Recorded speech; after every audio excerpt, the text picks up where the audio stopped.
Arithmetic Sequence Grade 10, Module 1, Lesson 2. Hi! Welcome back to my video lesson. After discussing patterns and sequences, we are now going to discuss another topic. World is jam-packed with patterns. One of the central themes of mathematics is the schoolwork of patterns and functions. Numerous real-world problems and phenomena are best described by using special types of function known as the sequence. Any term in the sequence will be determined without actually writing the entire sequence. In this lesson, we will learn how to illustrate arithmetic sequence.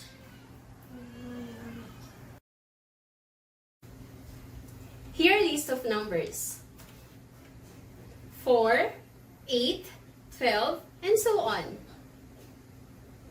32, 27, 22, 17, and so on. 1, 3, 9, 27, 81, and so on. Do you notice any special pattern? It will not take much time to observe that each term in the sequence has a pattern. Ordered list of numbers such as this is called sequence. Each number in the sequence is called a term. So since 4 yung ating unang number, it is our first term and we also call it as our a sub 1. Whereas 8 naman yung pangalawa, so that is our second term and can be named as a sub 2. Also, 12 yung ating pangatlong number and it is our third term, which is also called a sub 3, and so on. Depende kung ilang term meron tayo, yun yung ating a sub n. Sequences usually have patterns that allow us to predict what the next term might be. For example, in the sequence 4, 8, 12, and so on. Ano ba yung possible natin gagawin para mula sa 4 magiging 8 siya? I-analyze natin term by term. So, pwede tayong mag-add ng 4 para yung ating first term na 4 ay maging 8. Or, di ba, pwede rin tayong mag-multiply ng 2 mula sa ating first term para naman maging 8. Okay. So now, mula sa 8 naman, papuntang 12. Ano yung pwede natin gawin para maging 12 yung 8? So, pwede rin tayong mag-add ng 4. But as you can see, hindi tayo pwedeng mag-multiply ng 2 mula sa 8 para ang sagot ay maging 12. Kasi pag nag-multiply tayo ng 2 sa 8, it will become 16. Eh, hindi naman 16 yung ating next term. Therefore, ang gagawin lang natin ay mag-add lang ng 4. So, from these 3 terms, we can see the patterns by adding 4 to the next term para makuha yung susunod. So, para makuha natin yung term after 12, we must also add 4, which is 16. So when we say arithmetic sequence, it is a sequence where every term after the first term is obtained by adding a constant called the common difference. Yung palang pinanga-add natin kaninang 4, yun yung ating tinatawag na common difference. And common difference can be positive, pwede rin siyang negative, pwedeng whole number, pwede rin siyang fraction, pwede rin siyang with variables, and so on. Consider the following sequences and observe how the succession of terms is obtained. What is the difference between any two consecutive terms? And how is each term found? Unahin muna natin sagutin yung letter B, since letter B is in increasing order and all the numbers are positive. Mukhang mas madadalian tayo rito. To get the common difference, isasubtract lang natin yung second term minus yung first term. Or pwede rin naman yung third term minus second term. Kahit na ano yung terms na mapipili nyo, basta dapat magkasunod sila. Halimbawa, ang gusto nyong piliin ay yung fifth term. I-subtract nyo lang yon sa fourth term. So, let us try this one. Dapat kahit na anong terms ang mapili nyo, yung mako-compute nyong common difference ay iisa lang. Okay, so how about getting the common difference if we are going to use the second term and the first term? So that would be 1.5 minus 1. And 1.5 minus 1 is 0.5. Ayan. Now, it should be the same if we are going to use the third term minus the second term. So, let's try.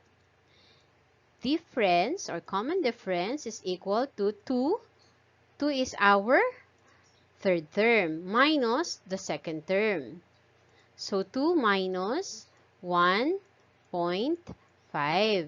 And 2 minus 1.5 is 0.5. Ayan, pareho na sila ng common difference.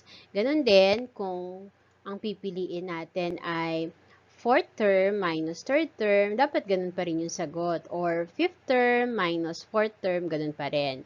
So now, we are going to get the next term after 3.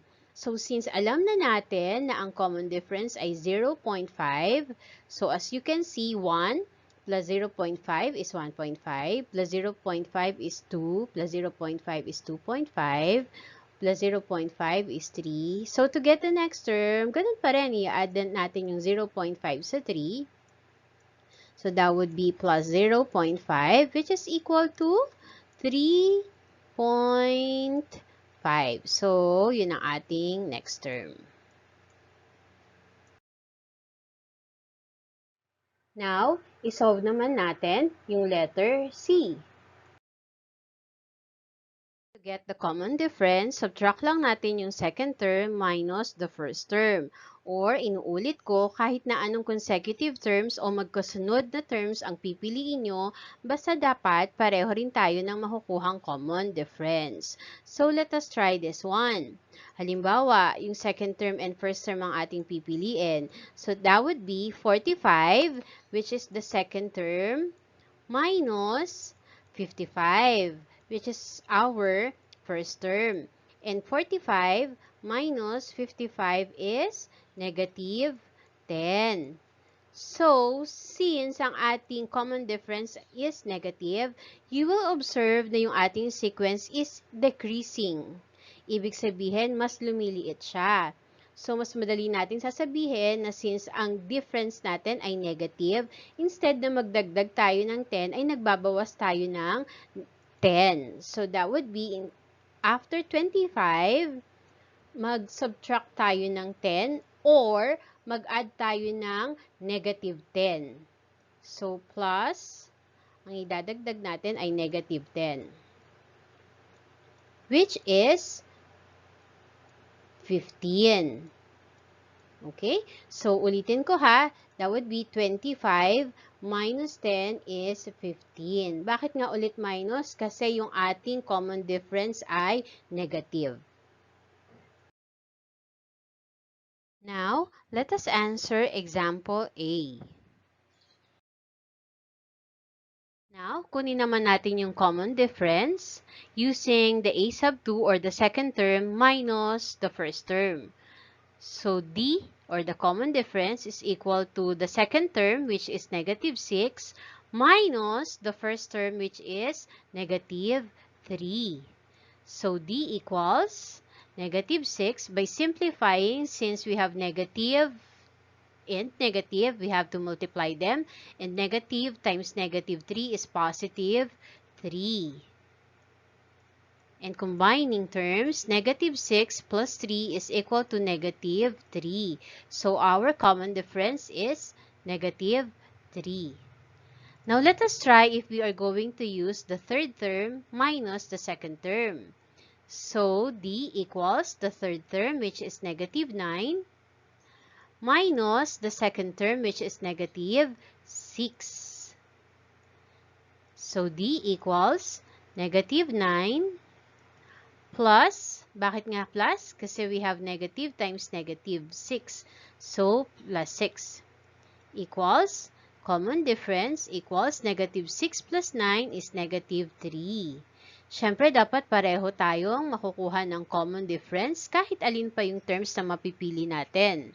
And to get the next term after negative 12, either magdadagdag tayo ng negative 3 plus negative 3 or magsusubtract tayo ng 3 lang. Bakit subtract, ma'am? Kasi negative nga yung ating nakuhang common difference. So, negative 12 plus negative 3 is negative 15. So, yan ang ating next term. What is the next figure in this sequence? Or how many squares do we need for the next figure? If your answer is 7, you are correct. Now, if we make a table to record the information, and if this is the first, the second, the third, and the fourth figure, how do we suppose to know how many blocks do we need for the next figure? By the table, for position 1, we have 1 block. For position 2 or figure 2, we have 3 blocks. And for position 3 or figure 3, we have 5 blocks. So what could be the pattern? 1 to 3, 3 to 5. If your answer is adding 2 to each term, you are correct. Therefore, the fourth term should have 7 blocks or 5 plus 2. And on the fifth figure, although we don't have any more illustration for it, by the table, we will just add 2 to 7, having 9 as a number of blocks for the next figure. Consider these figures. If there is a pattern among them, how many blocks do we need for the next one? If your answer is 10, you are right. Now, let us put this on a table. If on the first figure we have 4 number of blocks, on the second figure we have 6 blocks, on the third figure we have 8 blocks. So what could be the pattern for having the number of blocks? By getting the common difference, which is the second term minus the first term, we have 2. Therefore, to get the number of blocks for the fourth position, we just have to add 2 from 8 and we get 10. As well as, in order for us to get the number of blocks for figure 5, we just have to add 2 from 10, getting us 12 number of blocks. Now, in activity 2, we are to find out which of the following is an arithmetic sequence. Of course, in order for us to know if it is arithmetic or not, we have to check if there is a common difference. And if it is an arithmetic sequence, we have to give the next 2 terms. So let us try. Second term minus first term. So we have 7 minus 3 is equal to 4. So let us check if we have the same common difference for the other terms. Third term minus the second term. So we have 11 minus 7, which is equal to 4. So since we have the same value for D or the common difference, we can say that this sequence is an arithmetic sequence. But of course, it's up to you if you have to check for the fourth term minus the third term or the fifth term minus the fourth term. So assuming that we have checked that all the common differences are the same, we have now to get the next 2 terms. And in order for us to do that, we have to add positive 4 to 19. So, 19 plus 4 gives us 23. And again, adding 4 to 23 gives us 27. Now let us see if there is a common difference between these terms for us to say that it is an arithmetic sequence. Now, let us solve for d using the second term minus the first term. Remember that our second term is 1/2 and our first term is 1. Thus, we have 1/2 minus 1, which gives us negative 1/2. Now, let us check if we will get the same value of d for the other terms. Let us now use the third term minus the second term.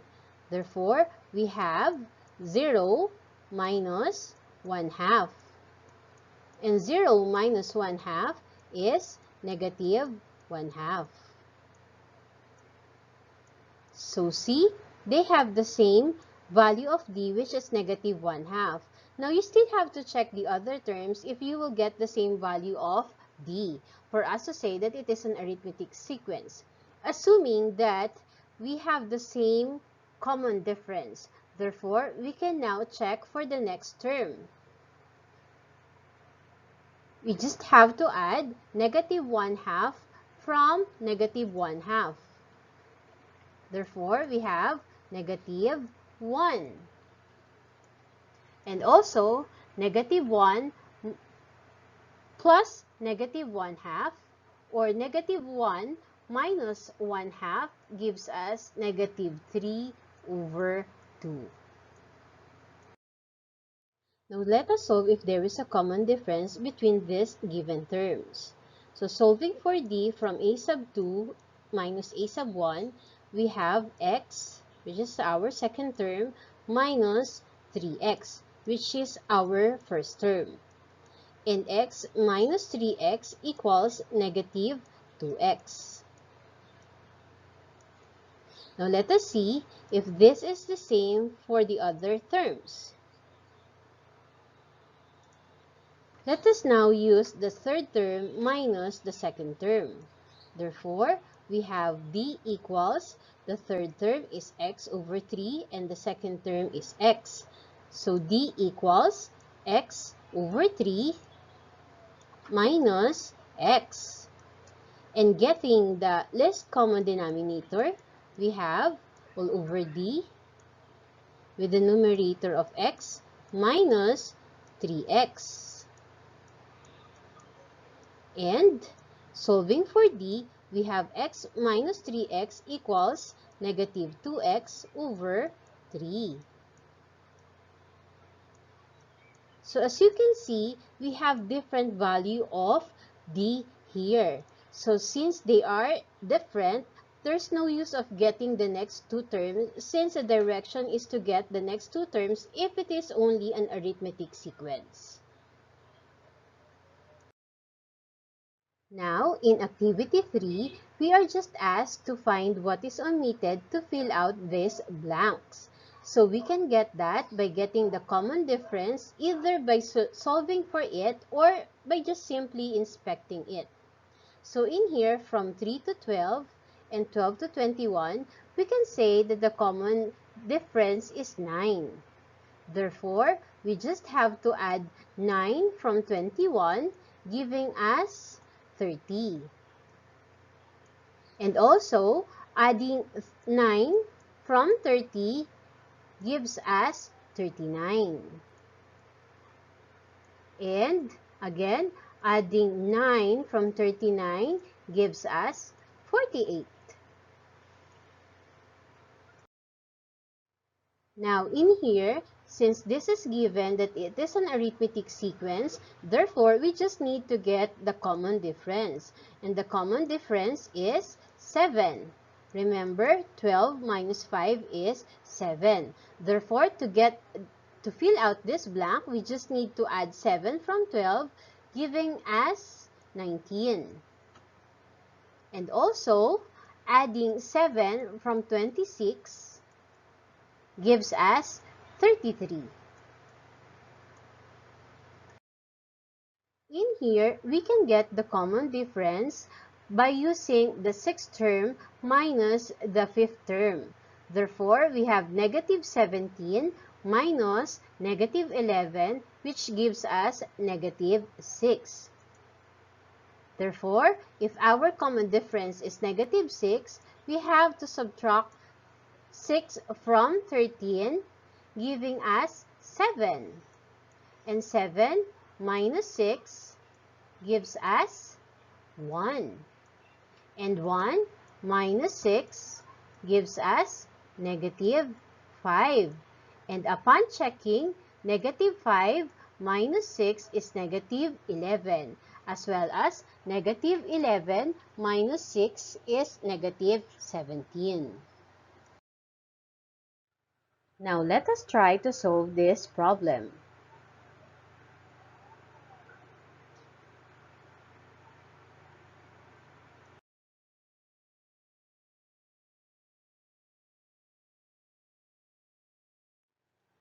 Cashton helps his mother in selling kakanin from the money that his mother is giving to him. He plans to save 25 pesos every week.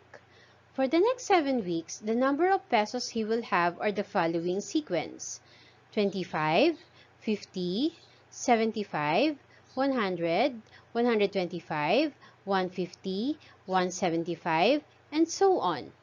What will be his savings on the 10th week?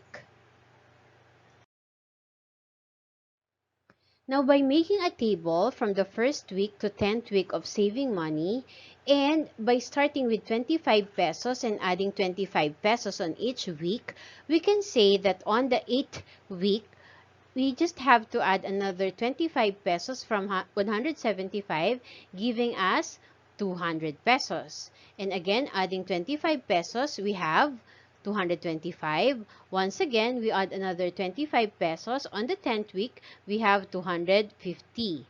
Therefore, on the 10th week, Cashton will have 250 pesos savings.